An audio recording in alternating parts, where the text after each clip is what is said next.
Muy buenas tardes, gracias por acompañarnos esta tarde de sábado en la actividad número 14 de Puerto de Ideas, este festival que propone conversar, cambiar ideas justamente, hacernos preguntas sobre lo que pasa en el cine contemporáneo, cómo nos afectan los temas a nuestra vida diaria y nuestros conceptos, en nuestra manera de mirar el mundo. Justamente de eso vamos a hablar hoy en un tema que es bien de actualidad, que suena un poco abstracto, pero que tiene aplicaciones absolutamente concretas en la vida de prácticamente todos nosotros, todos los días. El derecho de autor. ¿De quién es la obra artística?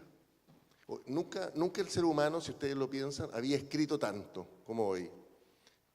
Entre mensajes, mail, WhatsApp, todos los dispositivos que presenta la tecnología. Nunca había tomado tantas fotos el ser humano, eso no hay ninguna duda. Nunca había grabado tantos videos y nunca los había compartido tanto.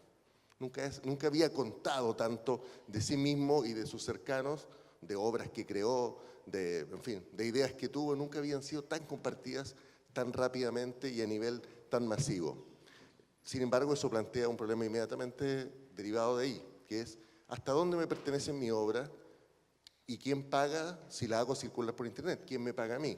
Porque eso choca con otro impulso que, por supuesto, conocemos bien, que es yo participo de la internet, participo de las plataformas digitales, pago mi cuota mensual que me da derecho a tener la internet en el móvil y en la casa, y creo que merezco incluso tener acceso a todo gratis, que puedo bajar películas, que puedo bajar música, que, en fin, que esa foto que encontré que me gustó, me la apropio y, en fin, si alguien la puso ahí y la compartió, bueno, sabe que es gratis. ¿Es tan así? Esa persona tendrá, esa persona que podemos ser todos nosotros, ¿tendrá ese derecho? ¿Qué pasa con el autor de esa obra? ¿Hay que pagar por ver ese video, por ver esa película? ¿A quién hay que pagarle? Son las preguntas que vamos a plantear hoy con este panel absolutamente brillante que tenemos hoy y muy representativo de las diversas tendencias que tiene esta conversación. Voy a partir de presentar a la dama presente aquí al lado mío. Ella es Leila Guerrero, periodista argentina, vive en Buenos Aires, editora de revistas y libros, Guerriero. Su libro más reciente es Una historia sencilla, editada por la editorial Anagrama este año y lo va a estar firmando justamente a la salida. Por allá tenemos al abogado Juan Carlos Silva, que es abogado y licenciado en Estética de la Universidad Católica, máster en Leyes y Tecnología y de Certificación de Tecnología en la Universidad de Berkeley, California, Estados Unidos. A su lado está el destacadísimo compositor, músico, autor de más de 73 obras para diferentes géneros instrumentales y vocales, de cámara, sinfónicos, ha escrito una ópera también titulada Leches. Sus obras se han editado en Chile, Europa, Japón, Estados Unidos. También es presidente de la Sociedad del Derecho de Autor, don Alejandro Guarelo. Por este lado, don Claudio Ruiz, director ejecutivo de la ONG Derechos Digitales y manager regional para Latinoamérica de Creative Commons, que es un nombre que les puede empezar a sonar. Y, por supuesto, Pablo Dirborn, editor de vasta trayectoria, fue parte de Editorial que mantuvo, de Ediciones B y Random House Mondadori, y actualmente es socio y gerente general de The Clinic, del periódico, uno de los periódicos más leídos de nuestro país, y con gran fuerza en su plataforma online. Le quiero pedir a Juan Carlos Silva, que está por allá, que, bueno, todos van a tener una participación inicial de alrededor de 5 minutos, y la idea es que expongan su visión sobre este tema. Le hemos puesto a este encuentro, se pregunta de quién paga, ¿no? Porque aquí es una pregunta que suele hacerse en los medios y en las estructuras también capitalistas, ¿no? Alguien tiene que pagar por los costos. ¿Quién los paga? Le preguntamos a Juan Carlos Silva, para abrir el debate, ¿cómo es la situación en Chile? Porque hay una ley que fue reformulada, revisada en el 2010, de derechos de autor. ¿Qué pasa con la piratería? ¿Quién paga esto en Chile? Si es que se paga el derecho de autor. Juan Carlos, tiene la palabra. Gracias. Buenas tardes. Agradecer también al festival. Creo que es importante no solo la temática que nos convoca hoy día, sino también abrir instancias de foro debate. Entiendo que esto se está dando por primera vez y por lo tanto ojalá el resultado sea positivo para también poner otras temáticas también a discutir, a contrastar ideas. Ahora, yendo a lo que tú preguntabas, Importante, yo creo, aproximarse a la temática del derecho de autor sabiendo que es un derecho, por así decirlo, sui generis, distinto a lo que puede ser un derecho de propiedad tradicional. Y eso ya marca una pauta porque la pregunta de que si es gratis o quién paga, a lo mejor también desde los orígenes del derecho de autor no ha sido o no es tan clara, y a lo mejor no es tan negativo que no sea tan clara en la medida que nos hagamos cargo de los desafíos o los elementos que la discusión con el avance de las tecnologías y sobre todo con la aparición de Internet va suponiendo. Y lo digo porque si bien hoy día el tema de Internet pone sobre el tapete la discusión sobre la gratuidad o no, o el pago o no sobre las obras, unas nuevas formas de uso de las obras, ya esto viene dándose, yo creo, desde el propio origen, desde el derecho a autor, que básicamente es por la aparición de la imprenta, y hace ya algo más de 300 años, la primera regulación en Inglaterra precisamente se refería a el derecho del creador o el autor para determinar la impresión o reimpresión de las obras literarias o artísticas. Por lo tanto, ya nos marca una pauta que el derecho de autor ha debido convivir desde siempre con lo que son los desafíos o avances tecnológicos. Volviendo quizás a citar un tema más nacional, la ley actual, la principal ley, que es la ley 17.336 de propiedad intelectual, surge, se presenta el año 68, pero también con la idea de hacerse cargo de avances tecnológicos. Estaba apareciendo la televisión, estaba apareciendo los satélites, y por lo tanto había que abordar un desafío de que ya la realidad de la imprenta, por así decirlo, no estaba quedando acotada. Y ahora, bueno, entra lo que es el tema de Internet, donde ciertamente se vuelve a abrir un flanco desafío, donde, como bien se decían en la convocatoria a este debate, donde también son más difusos las situaciones cuando ocurre o no el ejercicio de un derecho de autor o no, cuando yo estoy utilizando una obra que está protegida por derecho de autor o no, cuando soy usuario, cuando estoy simplemente interactuando con un sitio web.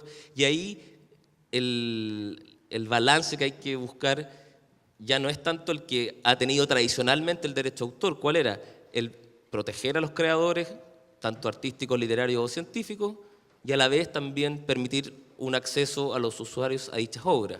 Ahora, Internet ya supone de por sí un acceso y una masificación de la obra, por lo tanto, a partir de ese logro, de ese avance, también hay que ver cómo eso se incorpora sin afectar los derechos o cómo se reinterpretan los derechos de autor de los creadores, que ciertamente eso abre ciertos desafíos que a lo mejor, para no extenderme y cumplir con el tiempo, podemos tocar más adelante. Hay que plantear un primer escenario. Frente a la idea de que siempre hay que pagar por la obra, donde quiera que esté, siempre hay que pagar al autor, Claudio Ruiz, aparece este tema que todos hemos visto, muchos hemos visto probablemente en Internet, en plataformas digitales, que tiene, sobre todo en YouTube, quizás la más popular, es del Creative Commons, ¿no es cierto? Esta comunidad creativa, así que estos derechos creativos comunes. Aparece la idea de la piratería detrás de todo este tema, digamos, de qué momento yo me apropio de algo, o cómo yo como autor comparto ese contenido. ¿Qué pasa con la relación con el público? Y si el autor tiene derecho, finalmente, que yo creo que es una pregunta bien válida, que va a ir surgiendo seguramente, tiene derecho a vivir de su trabajo también. Porque hoy la tecnología permite que mucha gente cree, ¿no es cierto? Y comparte esa creación. Claudio, por favor. Gracias. También quiero agradecer la invitación. Creo que la pregunta del panel puede llevarnos a error, ¿no? El problema no es quién paga, ¿no? La regulación de los derechos de autor es una regulación que, como explicaba Juan Carlos, en un principio estaba pensado no en el autor, ¿no? La figura del autor apareció varios años después en la regulación del derecho de autor. Y en un principio la regulación de los derechos de autor fue una regulación de mercado, ¿no? Regular cuáles eran aquellas obras intelectuales que circulaban a través de determinados lugares geográficos, y así se construyó el derecho de autor. Años después, muchos años después, decenas de años después, apareció la figura del autor como alguien a proteger. Eso es importante. Y creo que es importante también entender que el derecho de autor legalmente hablando, se ha mantenido desde hace 300 años relativamente inmutable hasta hoy. Ha pasado mucha agua bajo el puente, ha habido muchos cambios, digamos, en las tecnologías, no solamente con Internet, ¿no? Sino que tecnologías que permiten reproducción a costos marginales, y lamentablemente el sistema tradicional de derecho de autor no se ha adaptado a eso.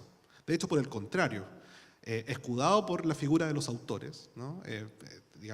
Utilizando la figura de los autores para efectos de defender determinados modelos de negocio, han sido grandes industrias, ¿no? Particularmente norteamericanas, aquellas que han empujado, ¿no?, el sistema de derecho de autor hacia lo que tenemos hoy día.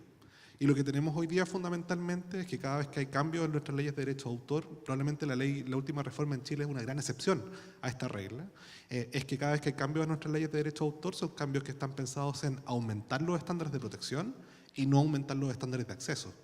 Están pensados en aumentar las penas frente a las infracciones y no aumentar las excepciones y limitaciones para bibliotecas, por ejemplo. Están pensados en crear nuevos delitos y en crear nuevas penas y aumentarlas y así. Entonces, frente a esa realidad, lo que tenemos hoy día es que tenemos un sistema de derecho de autor que probablemente, si yo les pregunto a la gente que está en la audiencia, ¿cuántos de ustedes han hecho actos ilegales en las últimas 24 horas? Probablemente todos van a levantar la mano. El problema de eso no es que de un momento a otro todos nos despertamos con un parche en el ojo y una pata de palo y somos todos considerados piratas como Gregorio Samsa. El problema de eso es que llegó un momento de nuestra historia en que el derecho de autor pareciera ser que no tiene tanto sentido en la manera en la cual estaba pensado hace 300 años atrás, ¿no? Y me parece que ese es un debate que es mucho más profundo, mucho más interesante que el quien paga, porque básicamente la gente paga, las industrias pagan hoy día. El problema está en, digamos, quién crea esos modelos de negocio, quién se aprovecha de esos modelos de negocio y cuál es la forma de repartir esos modelos de negocio, donde ahí sí los autores tienen mucho que decir. Pero lamentablemente en las últimas reformas a las leyes de derecho de autor, digamos, las sociedades de autores, digamos, salen alineados con cierta industria en particular para efectos de mantener un status quo normativo, y al final, el gran olvidado en todas las normas de derecho de autor es el público, ¿no? Y me parece que el debate hay que darlo vuelta y pensar en cuáles son los derechos del público vinculados con esto. De acuerdo, gracias Claudio por la primera aproximación a este tema. Pablo Dittborn, como editor del diario de Clinic, del periódico de Clinic, que conoce bien el medio editorial con tu trayectoria, conoce bien también lo que pasa hoy en Internet, con un sitio web con muchas visitas, con mucha presencia en redes sociales. ¿Cómo ves el tema de la propiedad, de la gratuidad, de a quién hay que pagarle por los derechos? ¿Qué ocurre ahí? En lo de compartir, porque también hoy ocurre que, como bien hace The Clinic, comparte mucho material, ¿no es cierto? Y en el compartir hay una fuerza, hay una influencia, se generan conversaciones, la gente retuitea, comparte en Facebook. En fin, ¿cómo ves tú ese tema? Yo por mi trayectoria y por los años que llevo en la industria editorial, sin lugar a dudas, tengo un gran respeto por los creadores y por la remuneración de los creadores, que son básicamente los derechos de autor. Al igual que Claudio, pienso que hay excesos y que se han cometido durante muchos años y se han mantenido durante muchos años. Fue muy difícil, por ejemplo, en el mundo editorial, sostener una conversación que permitiera diferenciar los derechos de autor que hoy día se están pagando, que lo usual es el 10% en libros en formato tradicional, trade, que llaman los americanos, de los libros de bolsillo. La ley chilena no contempla esa posibilidad. La ley chilena establece que los derechos de autor son como mínimo el 10%.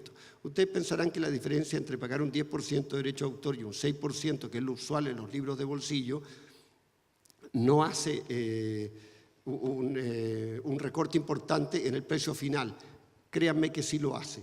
Los libros de bolsillo, por lo general, valen el 50% de lo que vale una edición inicial o trade. Y por lo tanto, si nosotros creemos, aquellos que lo creen, que en Chile los libros son caros, tenemos una ley que impide que los libros sean más baratos, más allá del IVA, que es otro tema que podríamos discutir el próximo año acá en Puerto Idea. Pero hoy en día hay un mecanismo relativamente fácil para incentivar el desarrollo de la edición de libros a la mitad del precio con que hoy día salen al mercado. Sin embargo, no ha sido posible. Hay gente que piensa que eso significa meterle la mano al bolsillo de los creadores, lo que es una falacia, lo que es un error, porque en el mundo entero se hacen libros de bolsillo que prolongan la vida de los títulos que se están vendiendo. Es una otra opción para aquel público que tiene un nivel de ingreso menor. Por lo tanto, yo soy un firme defensor Creo que hay que hacer excepciones, creo que hay que revisar la ley. Creo, sin lugar a duda, que la materia prima en el mundo editorial y probablemente en otras industrias culturales también son los creadores. Y por lo tanto hay que cuidarlos y hay que remunerarlos. Hay que ser respetuosos. En este país probablemente sean muy pocas las editoriales que le hagan liquidaciones serias a sus autores. Muy pocas.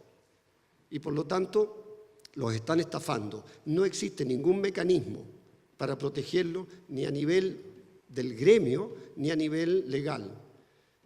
Ustedes probablemente, como decía Claudio recién, ¿quién no ha cometido un ilícito, al menos con respecto al libro? ¿Qué es lo que sucede hoy día con las fotocopias en las universidades?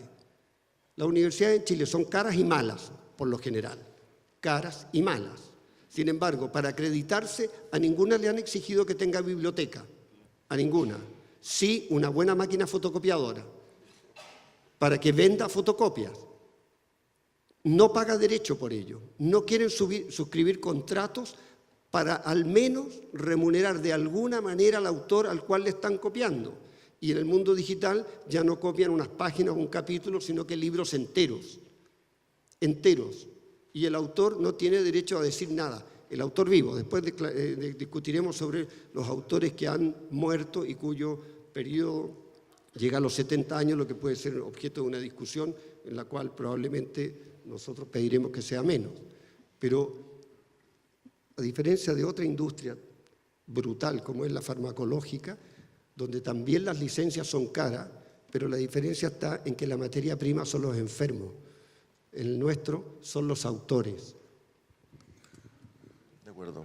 Queda el tema de Clinic y la Internet y todo para la segunda participación, ¿eh? De acuerdo. Leila Guerriero, a propósito de la defensa de los creadores, los periodistas muchas veces somos invitados a escribir gratis en los sitios online. Muchas veces la posibilidad de llegar al público con contenidos que escapan a los medios tradicionales es juntarnos y decir, oye, vamos a hacer lo que realmente queremos y vamos a crear un espacio propio, que habitualmente ocurre que ahí no hay plata. No hay plata, no pasa nada en esos términos. Quiero conocer tu experiencia al respecto y cómo ves esto de generar nuevos contenidos, de compartirlos. Si ves un destino ahí, tú también has editado libros de manera formal con editoriales como Anagrama. ¿Qué pasa ahí tú, conociendo esos dos ámbitos? Si nos puedes, además con la visión desde Buenos Aires. Ya. Bueno, yo lo que puedo decir es más desde un lugar mucho más analfabeto que el de mis compañeros que conocen de pronto la industria desde lados más legales, editoriales, etc. Yo puedo dar una visión como de trabajadora, si querés, de la industria periodística, como editora freelance y como escritora de periodismo.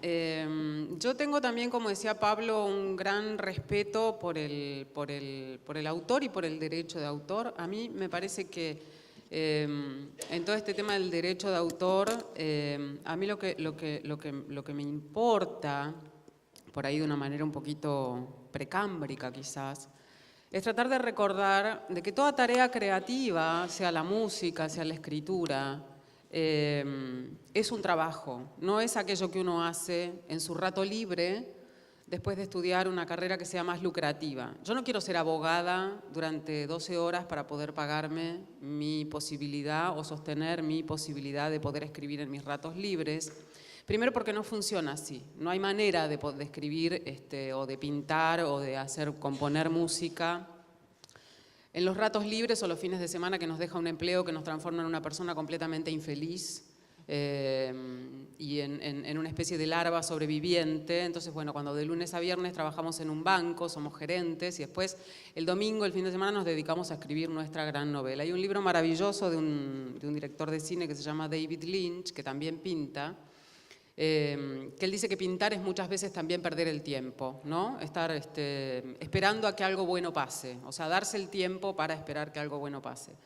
Entonces digo, el trabajo creativo también tiene que ver con estas cosas y el trabajo y eso de estar esperando que algo bueno pase también forma parte del trabajo. No quiero decir con esto que todos los que hacemos algo creativo seamos personas que vivimos esperando que baje la musa, no, digo, hay como mucho de carpintería y mucho de esfuerzo, mucho de entrega.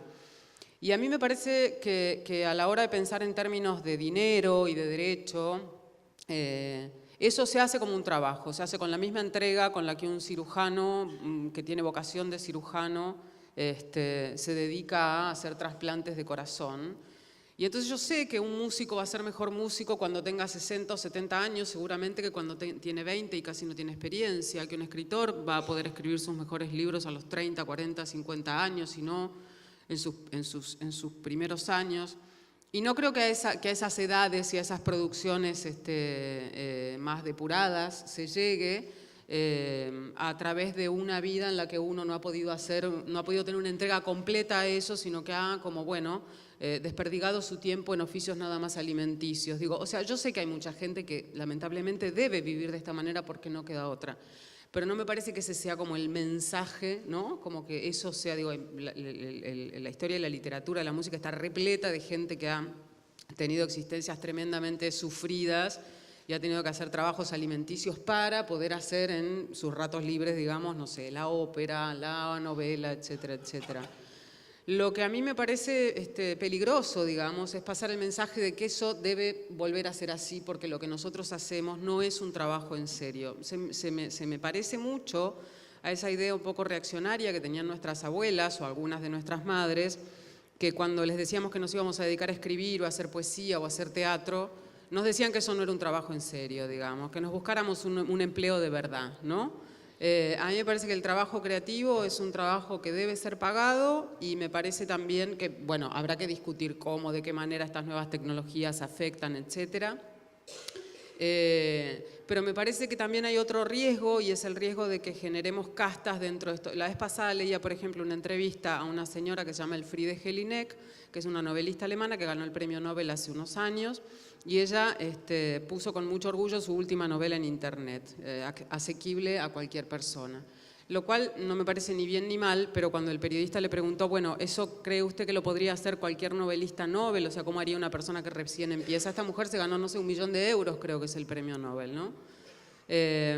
Dijo, bueno, no, claro, habría que buscar la manera, porque por supuesto yo puedo permitirme esto, pero... Y me parece, y acá termino con esto que yo decía de las castas, me parece que una de las cosas a discutir es que por ahí de pronto aquellos que tienen o tenemos una vida más estable haciendo dentro de lo que nosotros queremos hacer, lo que nos gusta y nos pagan por eso, no aniquilemos la posibilidad de que sean muchos más los que puedan hacer lo mismo. Yo por eso la verdad es que, para terminar de responder lo que vos decías, siempre de alguna forma me niego a trabajar gratis, aunque sea recibir un pago simbólico, porque me parece que si uno, trabaja gratis para 20 lugares, entonces el que todavía pobre está tratando de llegar a algún lado, bueno, simplemente va a tener que terminar pagando para trabajar, ¿no? Y no me parece justo. Muchas gracias, Leila.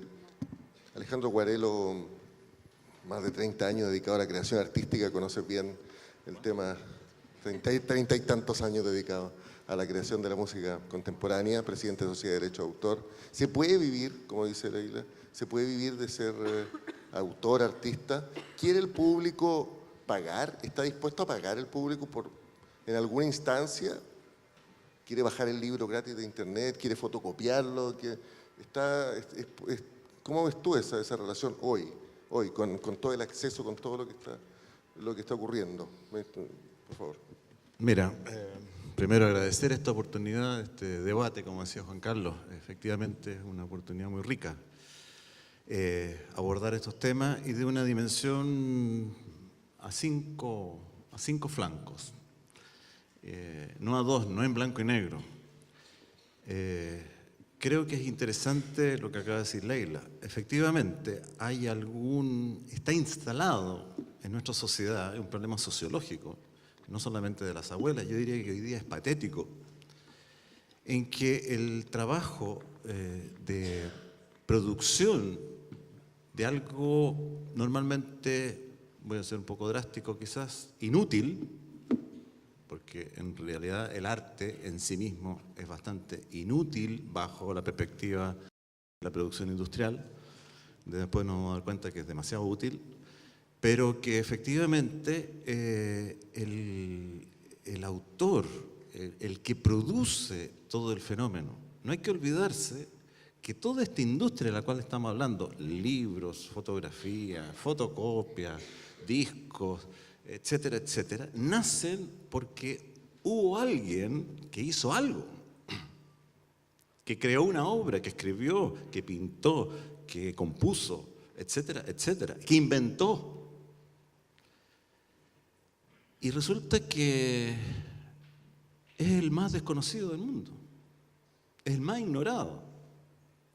Y de alguna manera, por lo que se ha dicho acá, a veces, utilizado con otros fines, es el más perjudicado. Yo les pregunto así, muy simplemente, por el lado de la música, aunque no es mi música, yo hago música de concierto, pero de música que ustedes conocen. Ustedes saben, conocen Like a Virgin, ¿no? Porque hay una monja además en Italia que la está cantando mucho. Ustedes están seguros que es de Madonna. Obvio. Así se los entrega la industria. Es Like a Virgin de Madonna. Y no es verdad. Es de otra persona. Es de un autor. Thriller. Dirán, pero es Michael Jackson. La hizo Michael Jackson. Falso. Hay otro autor que ustedes desconocen totalmente. El hombre que yo amo, Miriam Hernández, para ponerme un poquito en Chile. Pero ya, un éxito nacional total. ¿Ustedes están convencidos que es de Miriam Hernández?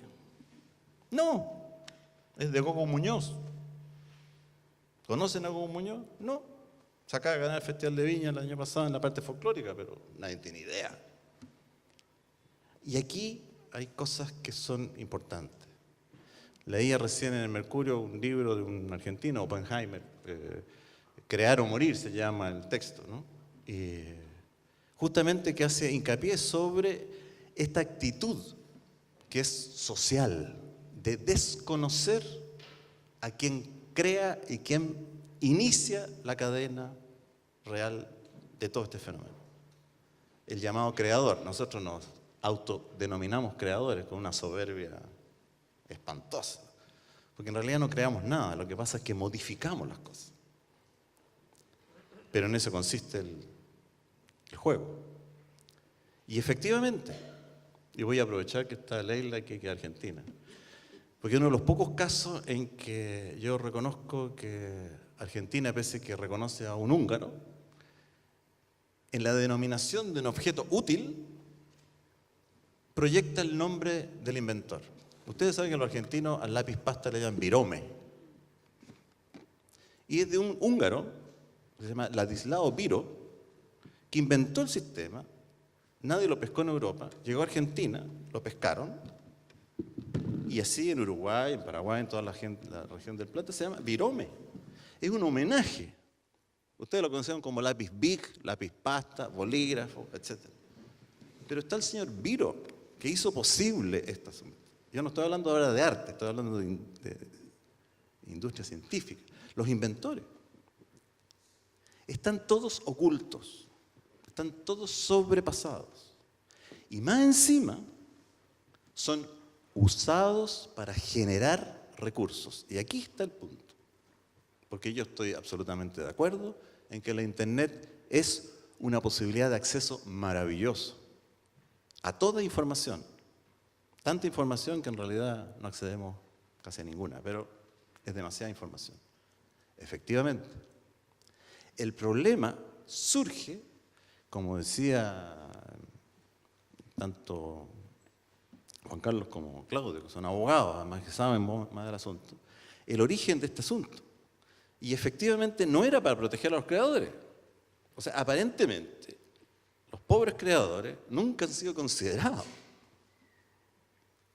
Y a veces los creadores no solamente trabajan solos, trabajan en equipo. Y eso es gente del equipo ya es peor aún, más desconocida.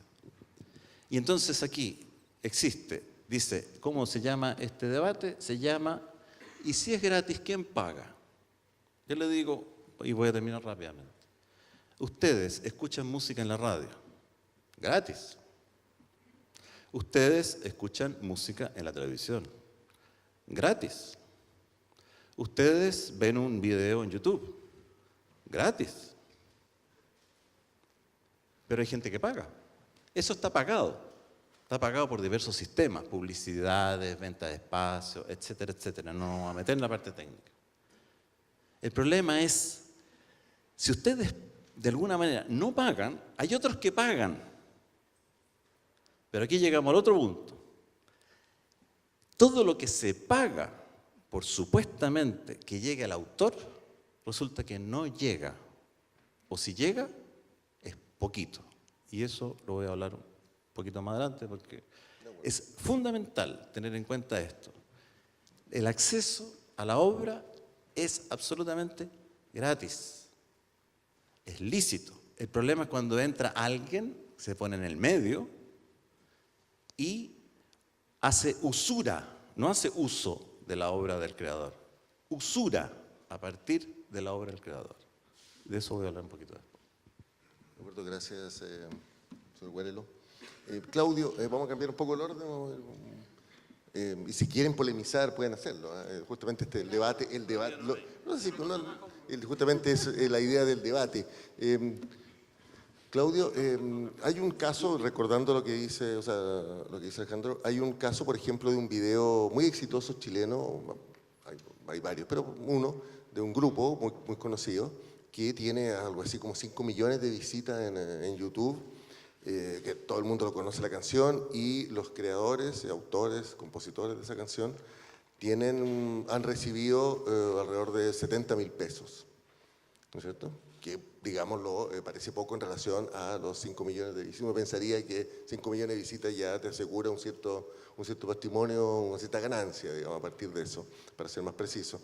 ¿Cómo conciliar desde tu punto de vista ese tema? Porque el público tiene este acceso, como hemos comentado aquí, gratuito, ve video en YouTube, lo escucha en la radio, en fin, tiene muchas plataformas.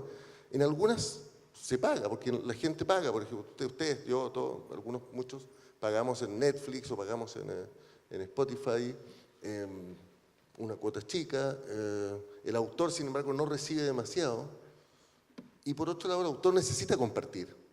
Porque uno podría decir, bueno, porque el autor no se queda en su casa con su obra y el que la quiera reproducir, libro, disco, le paga. Y el tipo dice, si no, la vende de a una. Sin embargo, estamos en un mundo interconectado, globalizado, de redes, donde compartir es fundamental. Los gurús de la publicidad en Nueva York siempre están diciendo lo que no se comparte está muerto. ¿No es cierto? O sea, el artista necesita compartir. ¿Cómo puede, desde tu punto de vista, cómo se pueden conciliar esos dos momentos, digamos, la necesidad legítima, al parecer, como se dice aquí, del autor de ganar su dinero, el público de tener el acceso y la hora de circular? Sí, perdón. Sí, claro. Voy a aprovechar. No le voy a pasar el micrófono. Pero nos habíamos hecho un par de gestos para poder retrucarle a Alejandro. A ver, yo creo que planteado así al voleo este tema de la usura, me parece un poco liviano, me parece peligroso. Yo tengo una experiencia editorial y la voy a contar, no es de la cual me enorgullezco, pero reconozco que lo hice bastante bien. Yo fui editor de Condorito 5 años en Argentina. Condorito nunca hubiera existido en Argentina si no hubiese sido porque un señor le compró sus derechos a Pepo, negoció con él un porcentaje de las ventas, abrió una oficina en Argentina, invirtió, desarrolló, se la jugó y Condorito llegó a vender en Argentina entre el año 80 y 85, que fue el año que yo estuve a cargo de eso, un promedio de 60.000 ejemplares quincenales. Ese mismo señor hizo esto en Colombia y luego lo hizo en México. Y Condorito vendió en América Latina 1 millón de ejemplares mensuales. Eso es un creador y eso es un empresario. Ambos ganaron dinero. Otra discusión es quién ganó más. Pero ambos ganaron mucho dinero. Yo fui muy amigo de Pepo, de René Ríos. Le fue muy bien, estaba muy orgulloso. En Argentina creábamos el triple de páginas de las que hacía Pepo en Chile, porque no tenía capacidad para producir más y habíamos abierto un mercado que demandaba muchas páginas de Condorito todos los meses. Por lo tanto, aquí no hubo usura, hubo un buen negocio, se pagaron sus derechos, fue muy rentable para todo el mundo. Bueno, yo dejé después la empresa, me cambié, después entiendo que Televisa compró todo eso y supongo que nuevamente el señor empresario y el señor Pepo habrán ganado lo suyo y seguirán ganando hasta el día de hoy, porque Condorito sigue saliendo en toda América Latina. O sea, aquí hay una comunión de intereses, en la medida naturalmente que la gente sea seria y que haga lo que corresponde. En las empresas serias, ustedes probablemente no lo sepan, cuando un autor de éxito vende sus derechos y la empresa seria le paga un anticipo a cuenta del 10% de derecho de autor, hay autores chilenos que han llegado a cobrar solo en lengua castellana 1.200.000 euros de anticipo. Ese libro podría el día de mañana ser censurado y no salir. Y sin embargo, eso es a todo evento. Ahí se ha pagado. Es cierto que a muchos autores los estafan, sin lugar a duda, pero dicho así, que hay usura y que en definitiva el conjunto de las industrias culturales estafan a los autores, a mí me parece poco serio, me parece incluso de alto riesgo cuando hay sociedades de derechos que cobran por orden y cuenta de los autores y cuyos directivos hoy en España están presos y son más frescos de raja que los del Banco Penca. Voy a aprovechar. De acuerdo. Ahí hay otro caso, digamos, ¿no es cierto? Que es el producto vendedor bien manejado desde el punto de vista de la empresa, en total acuerdo con el autor, que se expande, que genera, por supuesto, dinero para todos, y está muy bien, digamos. En ese sentido, volviendo a la pregunta inicial, digamos, ¿cómo ves tú esta conciliación de intereses, incluyendo además el público hoy que en general, yo aquí lo planteo, después lo podemos conversar, por supuesto, le cuesta un poco pagar por ello? Es muy buena tu pregunta. Yo creo que hay algo que voy a volver también sobre una reflexión que ha habido sobre la mesa en torno al aspecto legal del derecho de autor. No en el sentido aburrido, no se asusten con eso, sino que en el sentido de que muchas veces estamos hablando de autores acá, ¿no? Y hablamos de autores, hablamos de creadores de manera, digamos, bien genérica, pero la verdad es que las normas de derecho de autor son normas que tratan como autor tanto a Leila como a Alejandro, como también a ti cuando sacas fotografía en tu celular, también a mí cuando escribo mi blog, también a Juan Carlos cuando escribe en su Twitter.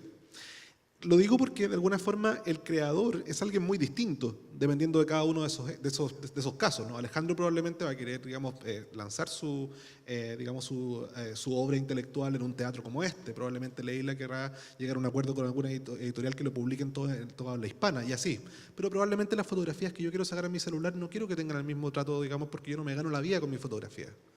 Probablemente un académico de acá de la Universidad Católica de Valparaíso va a querer publicar sus obras intelectuales que son financiadas por el Estado en un 95% y probablemente él también va a querer publicar su obra para efecto de que no esté en sus anaqueles. Pero el sistema de derecho de autor trata de la misma forma al tuit de Juan Carlos, a la obra de Alejandro, al artículo que escribe Leila para el País y mi fotografía en mi celular. Y ese es un problema que creo que es bien sustancial del sistema de derecho de autor. Cuando yo hacía mención en un principio que el modelo de derecho de autor es el mismo modelo en términos muy gruesos que hace 300 años atrás, hago mención a eso, ¿no? Hoy día la realidad es muy distinta de la creación y lamentablemente la ley trata de la misma forma todos tipos de creación y los trata de la misma forma, por ejemplo, con el mismo tipo de protección, que es vida del autor más 70 años después de la muerte, en el caso de Chile. Piensen ustedes cuándo va a estar en dominio público Roberto Bolaño, por ejemplo. ¿Cuándo va a estar en dominio público Pablo Neruda? Según los cálculos actuales, el 2043, si mal no recuerdo. Pero les aseguro que el año 2041 la Fundación Neruda va a hacer algo al respecto. Hay una segunda cuestión que creo que es interesante, que lo hizo en Estados Unidos Disney, sin ir más lejos. Pero hay una cuestión que creo que es interesante también, que algo que tú comentabas en tu pregunta, René, que tiene que ver con las plataformas, ¿no? Hablabas de Netflix, hablabas de Spotify y otras más. Y me parece que es un elemento interesante, que podríamos profundizar muchísimo más y podría ser objeto de otro debate el próximo año también, ¿no? Acá en Puerto de Ideas, ¿no?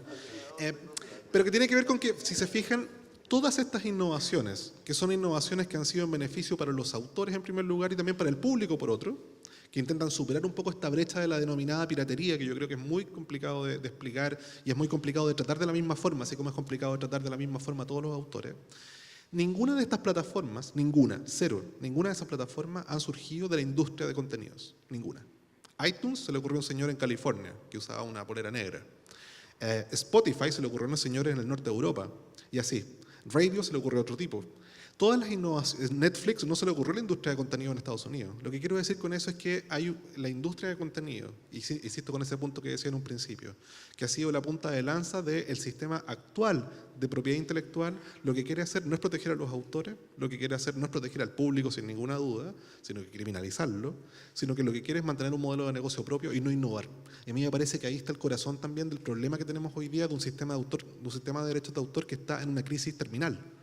Los autores les parece muy mal el sistema de derechos de autor, a la industria le parece muy mal el sistema de derechos de autor, y al público nos criminalizan y nos tratan como piratas por el sistema de derechos de autor, ¿no? Y creo que ese es el problema clave del modelo de propiedad intelectual actual, y probablemente debería ser parte de una mesa, digamos, del próximo año, o del año subsiguiente, no lo sé. Gracias, Claudio. Vamos a ir con Juan Carlos para tener una visión ahí complementaria o contrapuesta, no sé.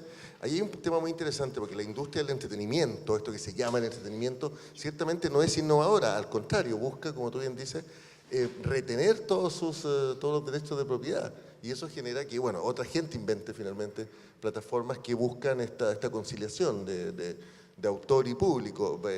Se cita el caso de Disney, que alarga y alarga los derechos de propiedad sobre sus películas. Bueno, pensando que Walt Disney lleva 50 años muerto prácticamente, y las películas siguen siendo absolutamente exclusivas de ellos, ¿no? Y hay que pagar derechos por todo lo que tiene que ver con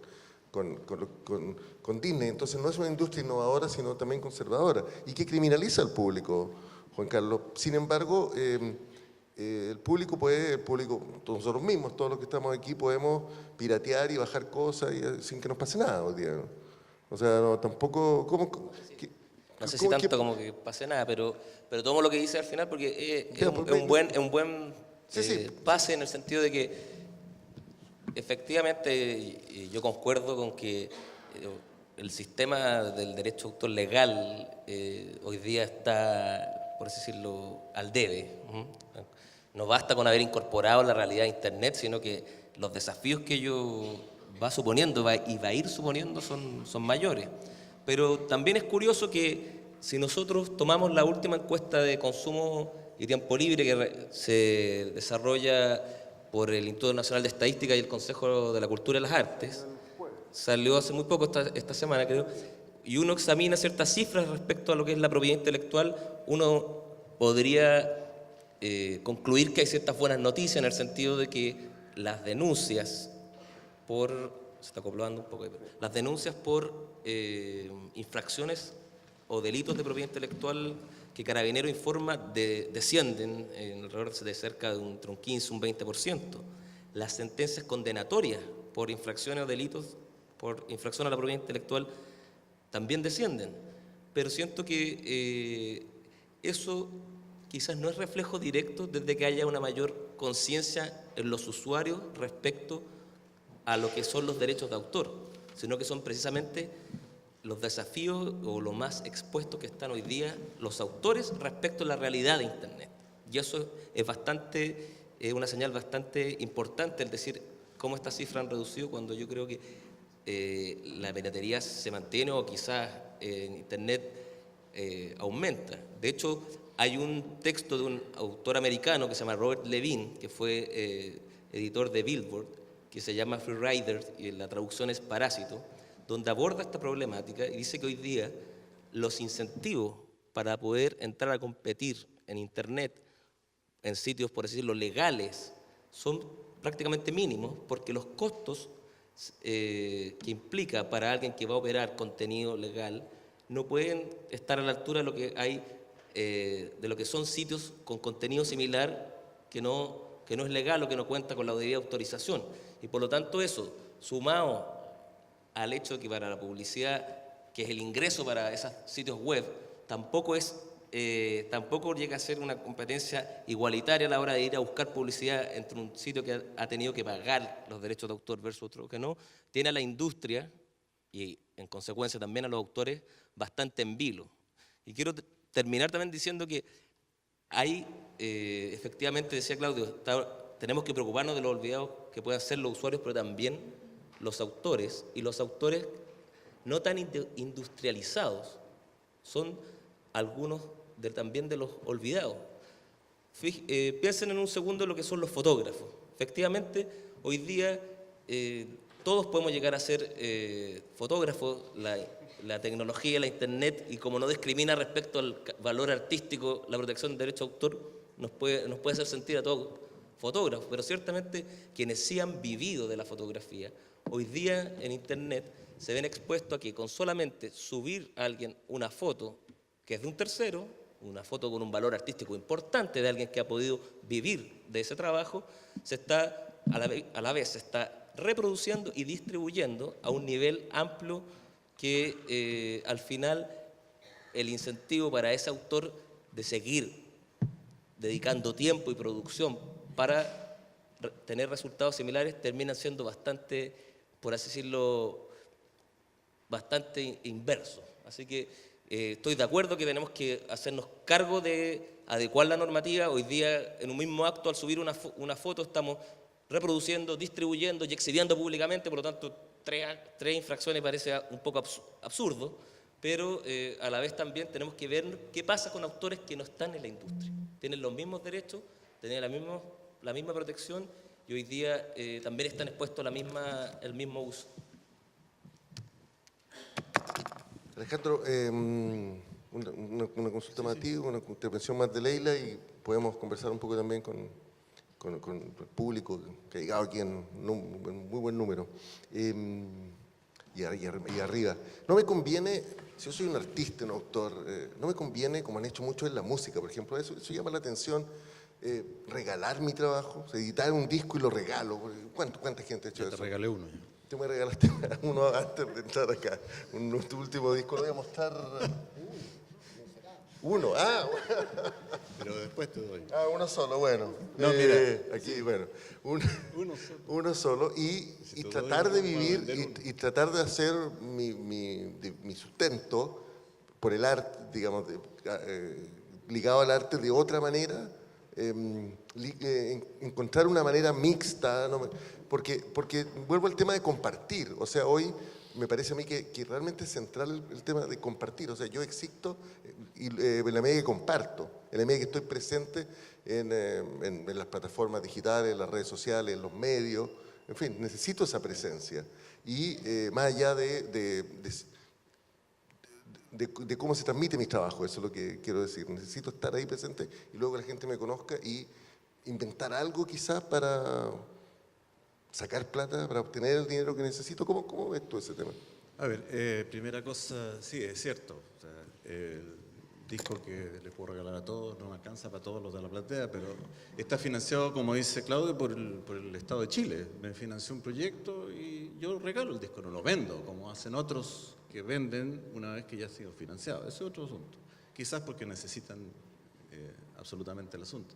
Pero quiero hacerme cargo de lo que dijo Pablo también, porque no hablaba de los libros, hablaba de la música, y particularmente esta palabra usura que molestó mucho, quiero probarla. Efectivamente, en este momento, el sistema, las nuevas plataformas que han sido, como dice Claudio, creadas no por la industria, estoy absolutamente de acuerdo en muchos aspectos justamente del manejo de la información musical. Efectivamente, los sellos discográficos, que en rigor parecen desaparecer, ¿no es cierto? Porque los discos físicos no se venden, entonces, no existen los sellos. No, hay muchos sellos, y muchos pequeños, pero hay tres gigantes, Universal, Sony y Warner Chappell. Es impresionante. Y ellos, como tienen el mercado global, no local, territorial, el mercado global, no es que tengan que ir a hacer un convenio con un argentino, con un mexicano, no, ellos están por sobre, all over the world, absolutamente por encima. Ellos deciden, en beneficio de ellos, a veces, como dice Claudio, usando de pantalla a los autores, ganar y generar grandes ganancias en desmedro de los autores. En este momento, en las plataformas de streaming, ellos se llevan el 97% de lo que paga Spotify o Pandora, etc.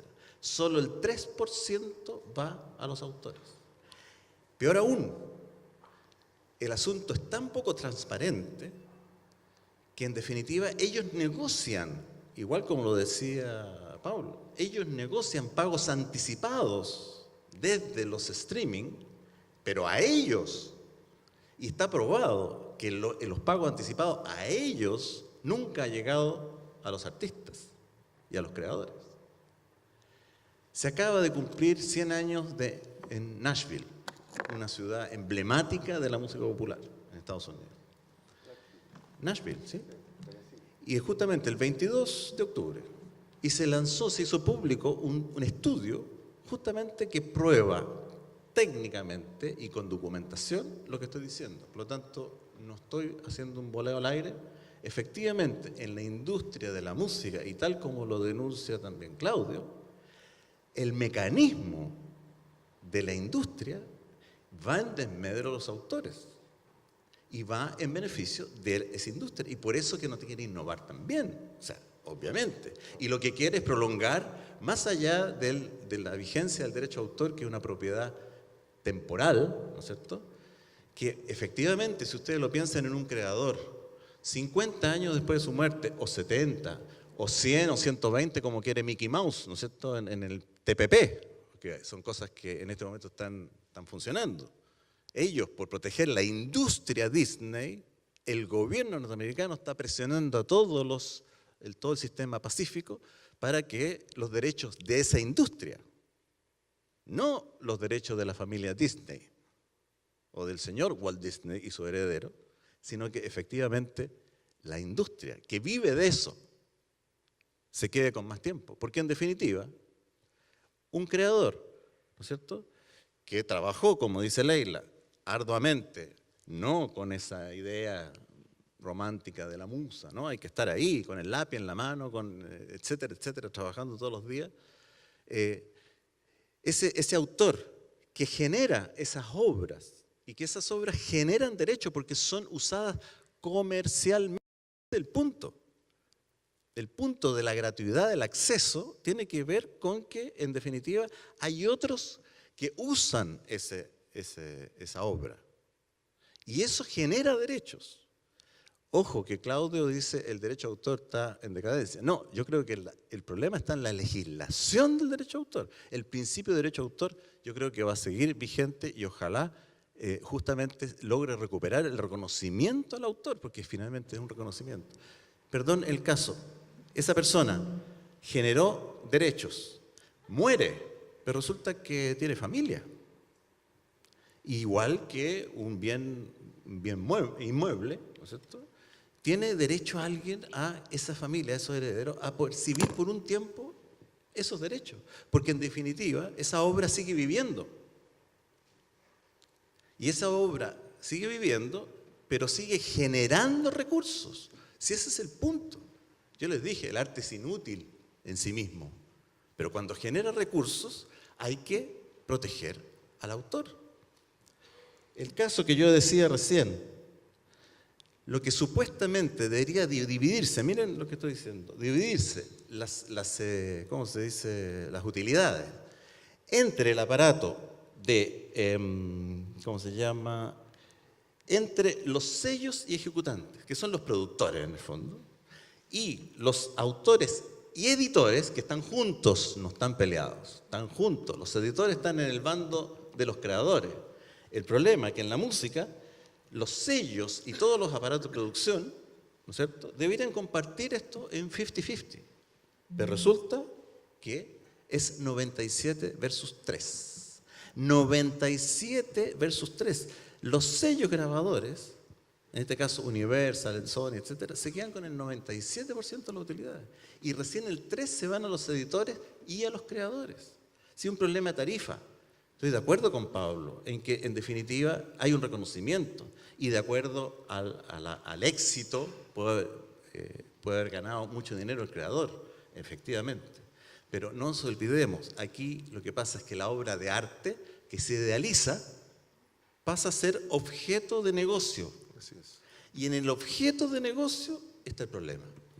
Entonces, objeto... si a ustedes les cobran, ojo, le están cobrando, el que más se está llevando es más bien el intermediario, no el autor, ni tampoco necesariamente el editor, ¿de acuerdo? Porque el editor, en definitiva, está a la par del creador, va a la par.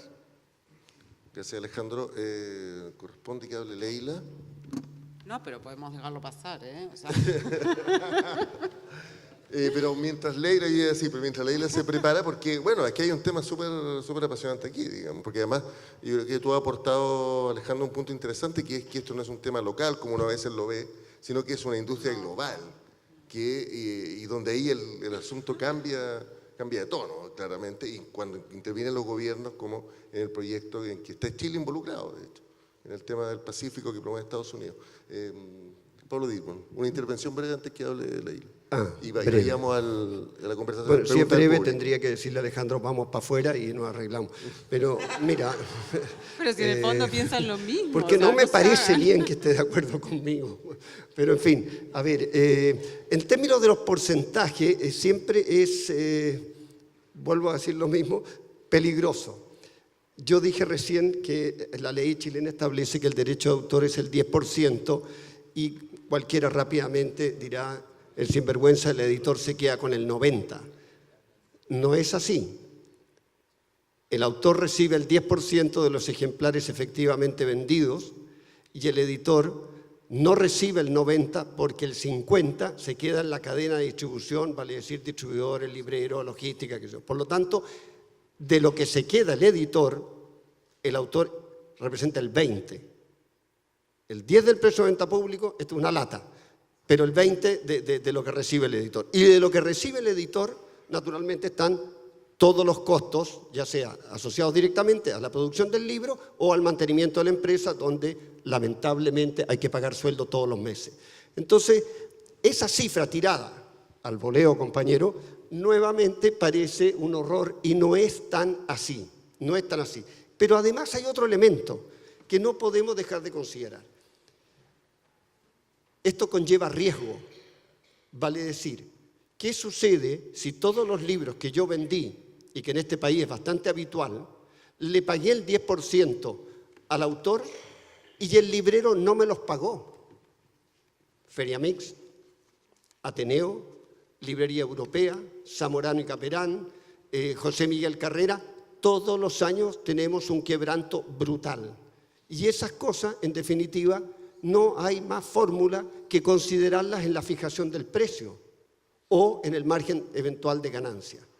Por lo tanto, yo no sé cómo es en la música este 97.3. En el libro no es 10.90, de ninguna manera. Ahora, nosotros tenemos un drama, y voy a hacer aquí corto. En este país tenemos un profundo desprecio por la cultura. ¿Cuánto gana el comité asesor del ministro de Hacienda? Cada uno de los funcionarios. 5,5 millones de pesos, está en internet, lo pueden buscar. Yo pertenecí durante 6 años, y Juan Carlos es testigo, al Directorio Nacional del Consejo de la Cultura y las Artes. Gratarola, no Baratini, Gratarola, gratis. Tenía que venir de Santiago, me encanta Valparaíso, por mi cuenta y riesgo, pagar mis peajes, mi estacionamiento y todo eso. Porque en Chile la cultura no se remunera, no se le paga. Sin embargo, todos los asesores de todos los otros ministerios sí se paga.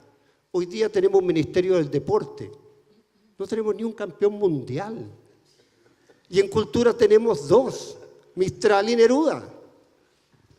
Ay, perdón, hay campeón mundial de baile del caño. ese es,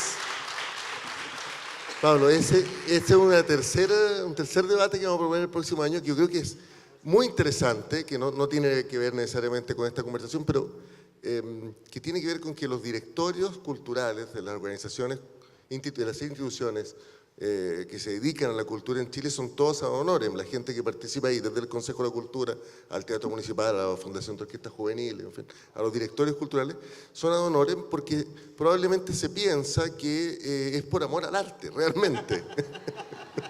O sea, probablemente bueno, esto es por amor al arte, ¿no? Claro, ok, entonces no hay que pagar.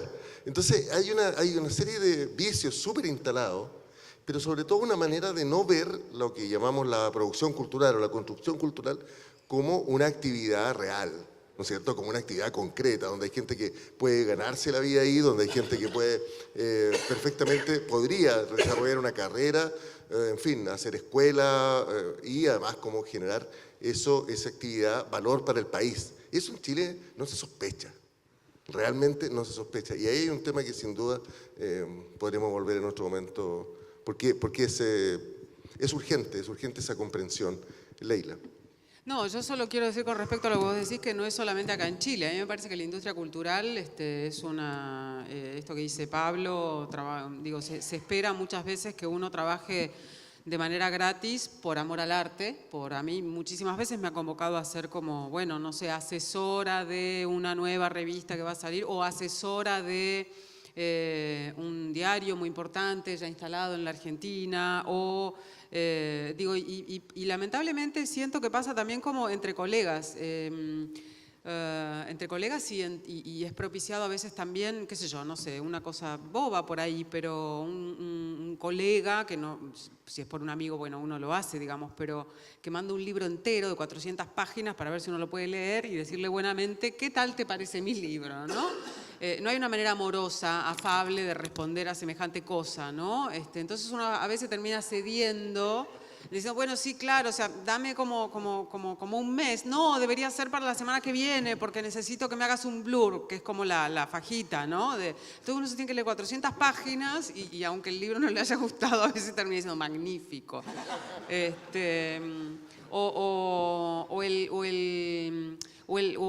Hay muy pocas editoriales, por ejemplo. Yo como editora siempre me parece afable que cuando yo encargo una nota o propongo a un autor un libro o un texto para una revista que yo edite, en el mismo mail en el que propongo los términos, propongo sobre todo también el término económico. A mí me parece que no es bueno exponer al autor a preguntar si me van a pagar o cuánto me van a pagar.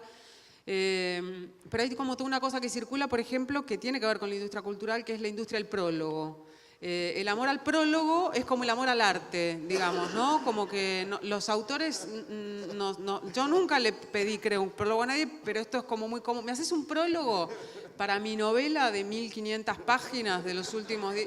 Y si uno es una persona decente, no escribe un prólogo leyendo la novela como en diagonal, digamos. Uno se la lee y eso también es trabajo. Digo esto porque me parece que nosotros también somos responsables, los autores, los creadores a veces, de ir en detrimento de esto mismo que hacemos. Como que de alguna forma aceptamos por amistad, por compromiso, porque no queremos porque en el fondo debemos ser unos monstruos del ego, que queremos que todo el mundo nos adore y hable bien de nosotros y ay, Leila, genial, te hace prólogos gratis como de a 5 por mes y no sé qué. De alguna forma, como yo trato de no hacerlo, digamos, y quiero decir que también trato de no todo esto que decían de internet, y con esto quiero terminar un poco, pero yo, por ejemplo, tengo como tengo un altísimo respeto por la gente que hace cosas, entonces yo, perdón, va a sonar muy estúpido y muy naif, yo no bajo cosas gratis de internet. De hecho, si tengo que cargar un libro en el Kindle, lo pago, digamos. O sea, no tengo esta cultura de que todo debe ser gratis y a mí me parece que en el fondo un poco lo que pasa es que cuando se piensa también en todas estas cosas del derecho de autor y todo, así como se piensa a veces, hoy Pablo hablaba en una conversación informal en un auto, mencionó aquello como del incentivo, incentivar la lectura, ¿no? Bueno, yo creo que hay otras cosas que se pueden incentivar también. Se puede incentivar la conciencia que debemos tener todos de que un objeto, un artefacto cultural, un artefacto musical, un artefacto narrativo, un artefacto fotográfico, es una cosa venida de un lugar que no existía, ahora existe, no sé, en el fondo es como, es inútil, pero en el fondo yo no me subiría a un Mercedes-Benz pensando que me lo van a regalar, digamos. No me pondría la Sinfonía X suponiendo que esto debe ser gratis. Yo creo que ahí hay una persona que puso trabajo, que puso empeño, que puso desvelo, como el señor que diseñó la Ferrari X, digamos. Entonces, eso, nada más. Es un punto muy, muy relevante, es decir, de crear la conciencia de que... Así soy yo, relevante. Crear la conciencia de que es detrás de esa obra de arte o esa obra de construcción cultural, digamos, que se está bajando, que se está pirateando. Hay personas, hay creadores que merecen respeto. Cerramos esta ronda con Claudio, que va a hacer un apunte. Un minuto. Yo sí bajo mucho por internet, ilegalmente, mucho por internet. Entre otras razones porque el problema de la piratería en internet no es un problema de derecho de autor, es un problema de mercado, ¿no? Bajo aquellas cosas que el mercado no me ofrece una alternativa para poder acceder, ¿no? Yo pago por Netflix, pago por radio.com, pago por un montón de servicios, digamos, legales, pero hay cierta música más rara que me gusta también y que no tengo cómo conseguir. Tengo un programa de radio, martes y jueves, y escucho muchos discos, digamos, ¿no? Todo el tiempo por mi trabajo en la radio. Y no puedo acceder por vías legales, ¿no? Por tanto, no tengo ningún problema con admitir aquí ante 100 personas en el estudio, y probablemente gente está grabando o algo, que bajo mucho por internet, de manera muy pirata, digamos. Y no le pago a los autores, lo siento, Alejandro, pero no lo hago. Pero creo que ese es un aspecto importante con el cual quería como un poco cerrar. Creo que pensar que la piratería es un problema de derechos de autor es un gran error, ¿no? El problema de la piratería, el problema de Cuevana, el problema de todos estos sitios, digamos, que uno puede espantarse, digamos, hasta que lo utiliza, digamos, ¿no? Pero que uno se espanta mucho de su existencia, no es porque, una vez más, digamos, tengamos un parche en el ojo y una pata de palo, es porque hay un mercado y hay un modelo, digamos, de negocio que pareciera ser no muy interesante el mercado latinoamericano, no pareciera ser muy importante el mercado chileno y además no pareciera ser muy importante ofrecer, ¿no? Algo que la gente demanda poder acceder, estando dispuesto a pagar un precio, pero digamos por razones externas a ellos no lo puede hacer. Y hay una segunda cuestión vinculada con lo último que se conversaba, que es que también creo que hay otro error vinculado con entender el derecho, con confundir el derecho de autor con la remuneración para los autores. Son dos cosas completamente distintas, ¿no? El derecho de autor, de hecho, aquí pareciera ser que esto estuviera en las tablas de Moisés, ¿no? Que el derecho de autor fue algo que, digamos, que vino desde el cielo, hubo una zarzamora ardiente, digamos, nos llegó esta cosa que, digamos, no entendemos de repente. Pero la verdad es que el derecho de autor, como explicaba Juan Carlos en un principio, se le ocurrió a un montón de gente como nosotros acá, donde decidimos que era una buena idea tener un modelo legal que de alguna forma, piensan algunos, incentive la creación intelectual, ¿no? Se entendía en ese momento que era necesario tener un sistema legal que de alguna forma entregara incentivos para que los autores pudieran crear, ¿no? Y crear nuevas obras, en fin. Y esto fue mutando con el tiempo. Pero lo que resulta hoy día es que estamos todos más o menos de acuerdo que el sistema de derecho de autor es bien abusivo. Probablemente ninguno de los que estamos en la mesa creemos que el sistema de derecho de autor debiera durar 70 años después de la muerte. Neruda no va a resucitar, lamentablemente, en 5 años más, si es que seguimos aumentando el plazo de protección. No va a pasar eso, ¿no? Y los hijos de los autores me parecerá muy bien, pero tendrán formas de ganarse la vida también, digamos. Con todo respeto.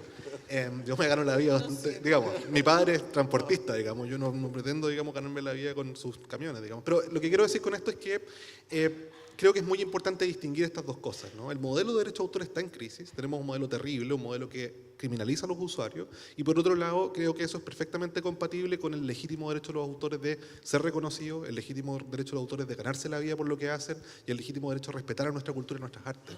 Lo que me parece a mí es que en la retórica del debate respecto a los derechos de autor y en la retórica del debate en los últimos años respecto al derecho de autor en Internet ha habido una dicotomía falsa entre piratas por un lado y autores por el otro, entre aquellos que quieren todo gratis por un lado y aquellos que quieren que se pague todo el tiempo por otro. Y me parece que es muchísimo más complejo que eso, y aquí me conecto con lo que decía Pablo hace un rato atrás, ¿no? Esto es muchísimo más complejo y es muchísimo, digamos, más rico en la discusión que solamente apuntar con el dedo a los piratas que descargan por Internet, como yo, versus aquellos que quieren que sean reconocidos su trabajo. Me parece que es una dicotomía falsa, donde al final los únicos que pierden son el público.